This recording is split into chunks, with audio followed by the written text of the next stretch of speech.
ऐसी बात नहीं है, जो हमसे होता है मैं, हाँ ये है कि मैं अनुशासन रखता हूँ। जिस तरह से मैं आर्मी में था उतना तो नहीं कर पाएंगे, क्योंकि ये सब छोड़ छाड़ के भाग जाएंगे अगर उतना किया जाएगा तो, लेकिन फिर भी जितना हो सकता है मैं रखता हूँ इनके ऊपर।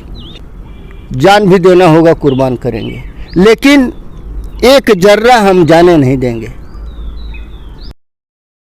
मैं इस वक्त जनपद गाजीपुर के मोहम्मदाबाद तहसील के महेशपुर ग्राम में मौजूद हूँ और एक बार बताना चाहता हूँ कि जनपद गाजीपुर वही है डॉक्टर मुख्तार अहमद अंसारी, जिन्होंने जंग आज़ादी के लिए अपना सब कुछ कुर्बान कर दिया था।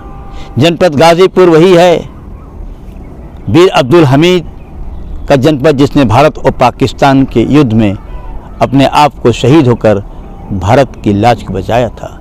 जनपद गाजीपुर वही है डॉक्टर मासूम रज़ा राही, जिन्होंने महाभारत का पट कथा लिखकर पूरी दुनिया में अपना नाम रोशन किया था। जनपद गाजीपुर वही है जो 18 अगस्त 1942 को डॉक्टर सीपूजन रात के नेतृत्व में 8 लोग शहीद होकर आज़ादी के लिए जंग लड़ी थी, और स्वामी सहजानंद सरस्वती, जिन्होंने एक भारत के लिए एक मिसाल कायम किया था अपने आश्रम के ज़रिए से। उसी जनपद में मौजूद हूँ और एक अहम चर्चा है कि मदरसे में नियुक्तियाँ जो हुई हैं वो फर्जी हुई हैं। तो आज मेरी मुलाकात हो गई है यहाँ पे मैनेजर महेशपुर इस्लामिया के मदरसा के प्रबंधक साहब से। मैं खुद उनका परिचय जानते हुए जानना चाहता हूँ कि क्या नियुक्तियाँ के बारे में जो आम चर्चा है इसके बारे में आपका क्या कहना है। जी, क्षेत्रवासियों को सबसे पहले मैं नमस्कार और सलाम अर्ज करता हूँ। मैं एक सैनिक हूँ, 28 साल सेवा करके इंडियन आर्मी से रिटायर हुआ हूँ। रिटायर होने के बाद मैं संस्था का प्रबंधक नियुक्त हुआ और लगभग हमें 22 साल हो गया प्रबंधक बने हुए।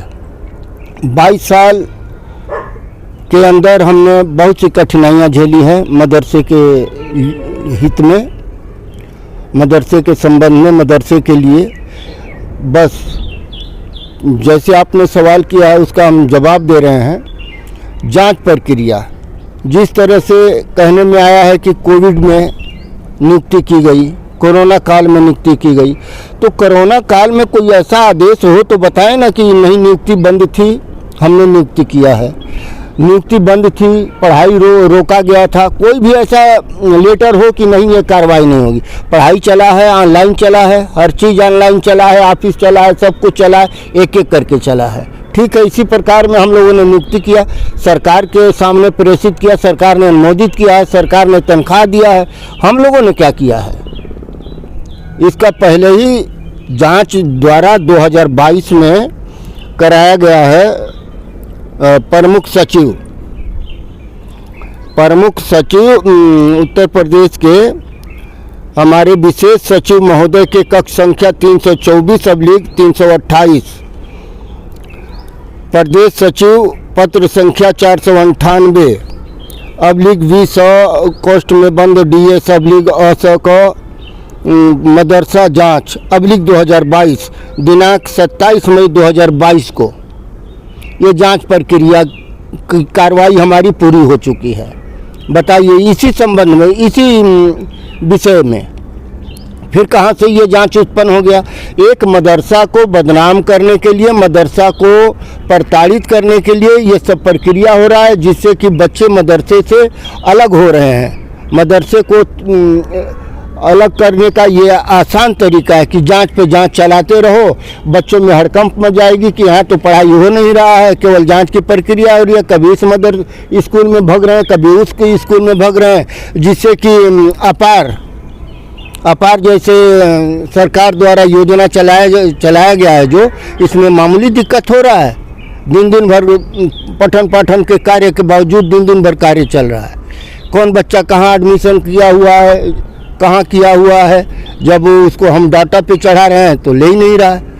तो ये केवल एक जांच के प्रक्रिया से मास्टरों में भी खलबली मच जाती है, बच्चों जो हैं वो भी उथल पुथल हो जाते हैं। तो ये सब जांच प्रक्रिया जब हो चुकी है तो सरकार से हमारा निवेदन है कि पुनः ये जांच प्रक्रिया की कार्रवाई को निरस्त करें, मेहरबानी करके, इनकी महान कृपा होगी। अच्छा, ये आमतौर पर लोग कह रहे हैं कि मदरसा महेशपुर में नियुक्ति जो हुई है वो फर्जी अधिकतर हुई है, क्या सच्चाई है ये? अब देखिए, हम बताएं आपसे कि मैं लगभग 2003 के बाद से आया हूं और उसके बाद लगभग 22 साल हो गए। 2003 से जो पीछे भर्ती हुई है, अच्छा, तो जो 2003 से पीछे भर्ती हुई है तो मदरसा में नियुक्ति का एक नियम बनाया गया है कि जो हमारा नियुक्ति करने का बोर्ड गठित होगा वो 4 गांव के होंगे, मस्ती, महेशपुर, रानीपुर, पखनपुरा के ही होंगे प्रबंध समिति से, और प्रबंध समिति ही गठित करेगी बोर्ड। तो जिसमें कि बहादुरगंज के जावेद, इसी तरह से दूसरी जगह मऊ, छपरा, यहाँ तक के लोगों को कमेटी में रख करके बगैर पंजीकृत सूची का, जैसे जावेद साहब ने अपने लड़के को तहतानिया में नहीं, आलिया में नियुक्त किया हुआ है अपने लड़के को, वो यहाँ पे जावेद को, मुमताज़ साहब का लड़का है, मुमताज़ साहब अध्यक्ष हैं, जबकि यहाँ पे नियमावली में है कि अपने ब्लड रिलेशन को कोई भी नियुक्ति नहीं कर सकता, सगे संबंधी को नहीं कर सकता। तो उन्होंने अपने लड़के को ही अपने पेन से भर्ती कर दिया है। तो हम जांच चला रहे हैं, जांच की प्रक्रिया होगी, हम फौरन निकाल देंगे। देखिए, हम फौजी हैं, सरकार का एक पैसे काम क्षति नहीं होने देंगे, चाहे इसके लिए हमारा जान भी चला जाए, हमें कोई अफसोस नहीं होगा। फर्जी है, सरकार का पैसा गबन नहीं होने देंगे, क्योंकि हमने देखा है, हम जो भी काम करेंगे देश के पैसे का बचाव सोच करके, देश के हित में काम करेंगे। हमारा ना कोई पार्टी है ना कुछ है, जो वर्तमान सरकार होगी वही हमारा पार्टी है और वही हमारा सब कुछ है। तो जीपीएफ में सुना गया है कि आपके मदरसे में घपला काफ़ी हुआ है। पहले ऐसा था कि जो भी तनख्वाह और जीपीएफ वगैरह था वो सब प्रबंधक और प्रधानाचार्य के खाते में ही होता था, तो काफ़ी गबन हुआ है। लगभग 7 लाख रुपया गबन हुआ था, सब कुछ जमा हो गया। 58,992 रुपये अभी तक जमा नहीं हुए हैं, जिसके खिलाफ कई एक FIR दर्ज हैं। किसी में चार्जशीट सबमिट हो गया है, आरोप बन गया है। आरोप में इनके पूर्व प्रबंधक अबुल कैस खां के विरुद्ध 19 मार्च को वारंट जारी हुआ है, जिसमें ये 21 तारीख से भगौड़ा चल रहे हैं। हाई कोर्ट में भी गए थे, खारिज हो गया, पुनः गए हैं, जिसमें कल तारीख है, वहाँ भी हम अप्रोच करेंगे। ऐसी बात नहीं है कि हम छोड़ देंगे। देखिए, ये हिंदुस्तान हमारा है, हम लोगों ने कसम खाया है 3 चीज़, हवा के रास्ते, पानी के रास्ते, आग के रास्ते, जान भी देना होगा, कुर्बान करेंगे, लेकिन एक जर्रा हम जाने नहीं देंगे। तो इतनी बड़ी गबन हम कैसे बर्दाश्त करेंगे? लोग बहुत से कहते हैं, देखो इतना हमने 35 साल नौकरी वालों को निकाल के फेंका है फर्जी का। अब बताइए, जो भर्ती हो गया है और वो हाफिज बाद में कर रहा है, भर्ती होने के बाद हाफिज कर रहा है, भर्ती होने के बाद वो मुंशी मौलवी कर रहा है, भर्ती होने के बाद वो हाई स्कूल कर रहा है, भाई किस सर्टिफिकेट पे तो भर्ती हो गया बताइए? और फिर वो हमें ब्लेम कर रहा है कि ये तो ऐसे ही ज़बरदस्ती निकाल दे रहे हैं। गया हाई कोर्ट, खारिज होके आके घर बैठ गया।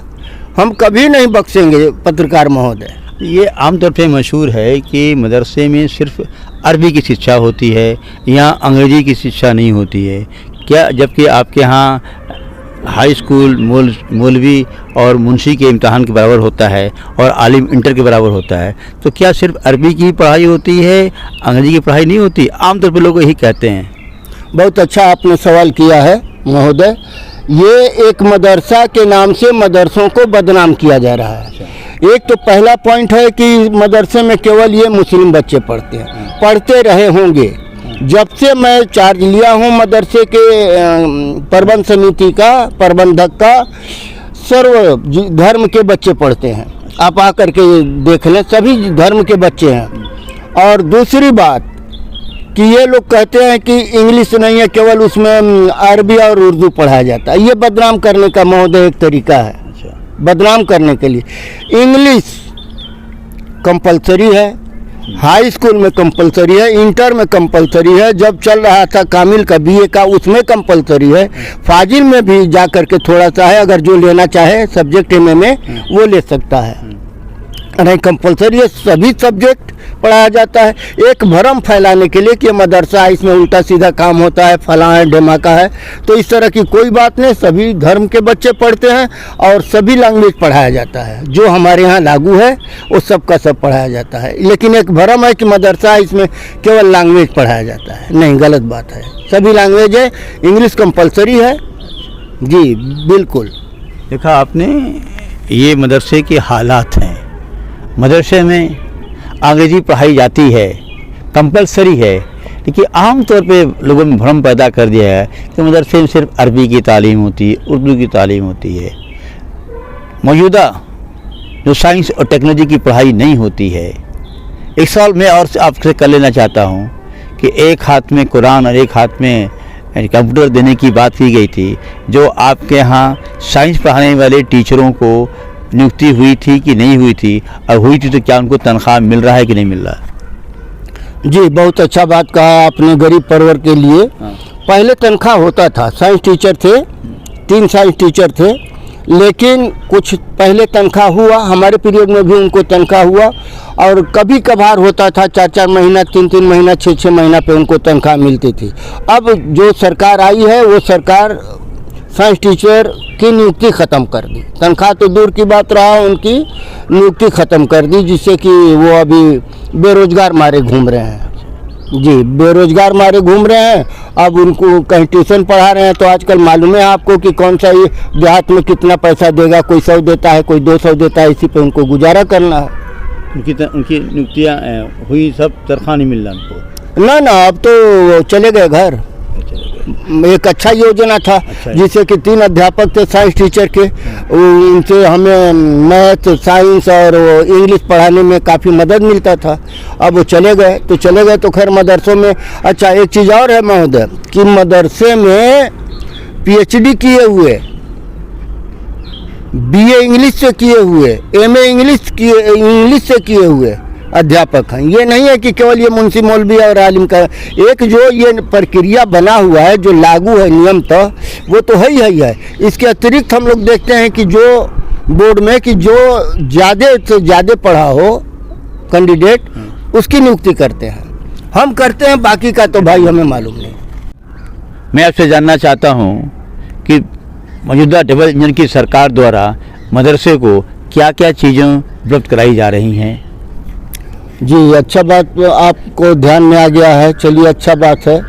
मदरसे में सरकार द्वारा जो पहले दिया जाता था, जिसकी भी सरकार हो, दिया जाता था, वो नहीं मिलता है। एक मिड डे मील जो मध्याह्न भोजन मिलता है, इसके अलावा मदरसे के बच्चों को कुछ भी नहीं मिलता। पहले जैसे मिलता था जूता, बैग वगैरह वगैरह मिलता था इनको, हाँ, सब कुछ मिलता था, लेकिन अब कुछ नहीं मिलता, जबकि बकिया स्कूलों में मिलता है। अब यहाँ भी भेदभाव देखने के लिए मिल जाता है कि भाई मदरसे में तो कुछ है नहीं, हम चलें परिषदीय स्कूल में। अब वो मुसलमान के बच्चे जो हैं लालच से भी मदरसे से मुंह मोड़ करके चले जाते हैं। तो बताइए, अब जहाँ एक ही पीढ़े पे 2 तरह का काम हो तो अच्छी बात है नहीं। तो मैं सरकार से ये भी गुजारिश करूँगा कि सभी को समान कर दें, एक जैसा करें। अच्छा, ये बात है कि मदरसे में ज़्यादा से ज़्यादा गरीब के बच्चे पढ़ते हैं, गरीब के बच्चे पढ़ते हैं, कम से कम उनको दोपहर का खाना तो मिलता है, तो ये एक अच्छी बात है। लेकिन बकिया सुविधा जो भी था वो बंद कर दिया गया है।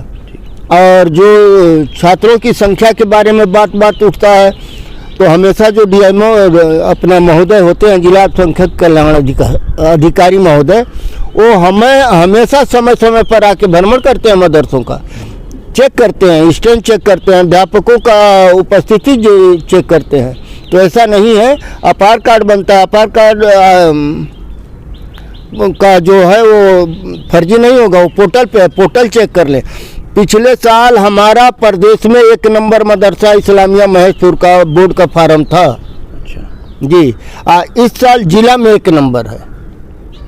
ऐसी बात नहीं है, जो हमसे होता है, मैं, हाँ ये है कि मैं अनुशासन रखता हूँ। जिस तरह से मैं आर्मी में था उतना तो नहीं कर पाएंगे, क्योंकि ये सब छोड़ छाड़ के भाग जाएंगे अगर उतना किया जाएगा तो, लेकिन फिर भी जितना हो सकता है मैं रखता हूँ इनके ऊपर। एक बहुत बड़ा जवाब भी मिला मुझे, ख़ासतौर पर आदरणीय प्रधानमंत्री जी से गुजारिश है कि आप जो कहते हैं कि एक हाथ में कुरान और एक हाथ में कंप्यूटर देने की बात बहुत अक्सर आप कह देते हैं, लेकिन उत्तर प्रदेश की डबल इंजन की सरकार में साइंस टीचर मदरसे में पढ़ाने वाले जो थे उनकी तनख्वाह बंद कर दिया गया है, वो घर बैठ गए हैं। कृपया करके उन्हें भी चालू करने की ज़रूरत है। और आमतौर पर जो फैली हुई बात है कि मदरसे में अंग्रेज़ी की तालीम नहीं होती है, यह भी गलत साबित हुआ, क्योंकि हाई स्कूल इंटर करने के लिए, मुंशी मौलवी का इम्तहान पास करने के लिए अंग्रेज़ी होना ज़रूरी है।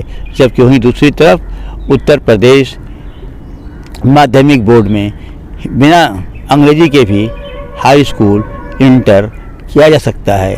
तो तीसरी बात यह है कि जो मदरसे को हमेशा जांच में इनको परेशान किया जा रहा है, इन्हें भी निजात मिलनी चाहिए ताकि पठन पाठ में ये अपने बच्चों को आगे बढ़ा सकें। इस 22 न्यूज़ के लिए जावेद बिन अली।